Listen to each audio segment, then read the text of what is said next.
Habang suspendido ang show, ABS-CBN host umalis ang mga kaganapan tingnan ng mga detalye.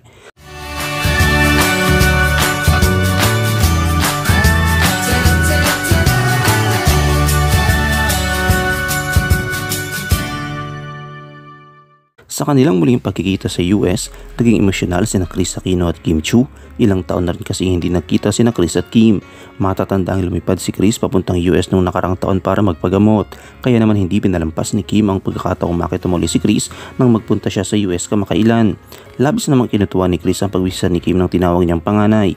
Sa video na pinost ni Kris, makita ang kanilang mahigpit na yakap na sa isa't isa pati ang ginawang pagyakap ng anak ni Kris na si Josh kay Kim. Ani Kris, na-appreciate niya ang todo ang ginawang effort ni Kim na ani na-miss niya ng sobra. Pagbabahagi pa ni Kris, naibsan ang sakit na naramdaman niya nang turukan siya ng parehong araw na binisita siya ni Kim.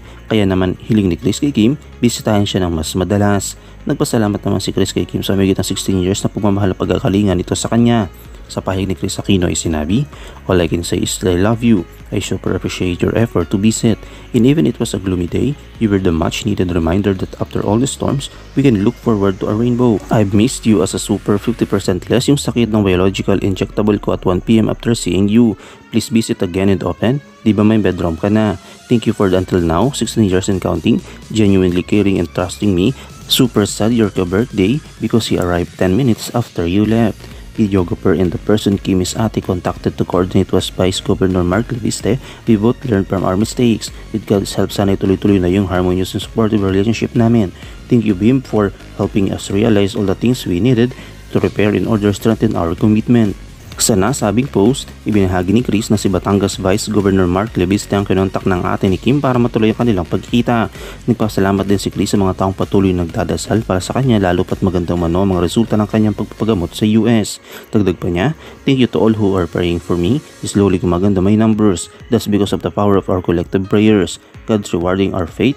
Roughly 15 more months of treatment, but I'm alive and hopeful. Tuloy ang laban, bawal sumuko." Tahimik at mas peaceful ngayon ang buhay ni Kris Aquino sa Amerika matapos ang paghihiwalay nila ng Batangas Vice Governor Mark Leviste. Ayon sa Queen of All Media, wala na talagang namamagitan sa kanila ngayon ang politiko at single na single ulit siya. Sa kanyang IG account ay nag-post pa si Kris ng kanyang bagong litrato kung saan makikita ang pagkuha sa kanya ng blood samples para sa susunod na niyang mga medical check-ups. Kalakip ng post ang ilang detalye tungkol sa current status ng kanyang health condition.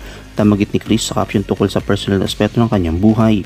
Umaasa din ang nanay ni Joshua at Bimbi Aquino Yap na sa loob ng 2 taon ay makakauwi na siya sa Pilipinas makalipas ang mahabang panahon ng pagpagamot sa Amerika. Anong iyong komento kaugnay dito? Shoutout tayo na Perla Cruz, kay Nilda Reyes at kay Enrique Pantua Jr. I-comment mo lang ang inyong opinion sa comment section at huwag kalimutang i-like, i-follow, i-subscribe ang VCgram.net para sa mga latest happenings.